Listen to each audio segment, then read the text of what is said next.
Welcome to my world history notes, where I read from the book I wrote to teach homeschoolers. A Bible believer looks at world history. The day you can find the book on lulu.com, amazon.com, or the Bible Baptist bookstore, or just follow me here. Today we're going to discuss early Japan, and we're not doing it justice. There's very little real solid information about early Japan, but let's talk about what we Durant and some others have said. So Japanese origins are lost, like many others. A primitive strain of Japheth, who Caucasians perhaps, entered the islands, and they were followed by a Shemitic strain coming from Korea or Hamitic, depending on which Bible scholar you read, as some claim a descent from Shem for the Asian races, while others insist upon Ham as their progenitor.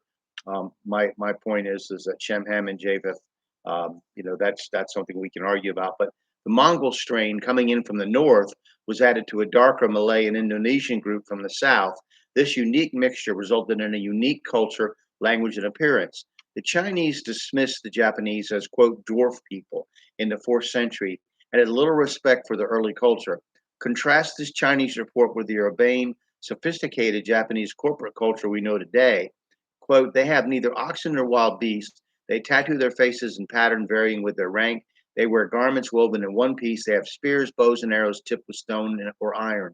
They wear no shoes, are law abiding and polygamous, have multiple wives, addicted to strong drink, and long live. The women smear their bodies with pink and scarlet paint. There is no theft, and litigation is infrequent. Now, this comes from H. Gowen's Outline History of Japan, as reported in Durant's Our Oriental Heritage. We will have much more to report on Japan later. The Yayoi culture in Japan around 300 BC introduced rice farming, according to some sources. The Kofun period then marked the rise of strong military clans. The Japanese did not even start writing their own histories until the 5th and 6th centuries after Christ, AD or Anno Domini, the year of our Lord.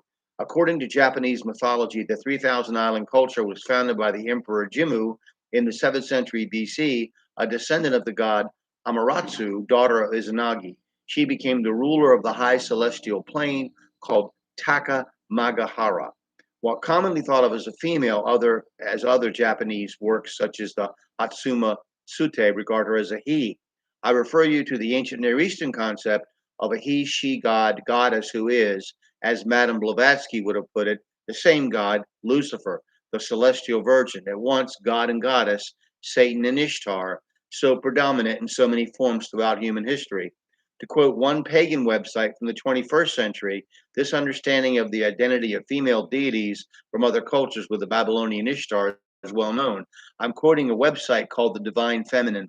Quote, from Amaterasu and Kannon in Japan, to Kuan Yin in China, to Tara in Tibet, to Shakti in India, to Akuaba in Africa, to Isis in Egypt, to Ishtar and Astarte in the Middle East, to Demeter, Aphrodite, Venus in Greece and Rome, to the great goddess of Willendorf and Lossel, to Freya in Scandinavia, to Spider Woman and Ixchel, the weaver in North America.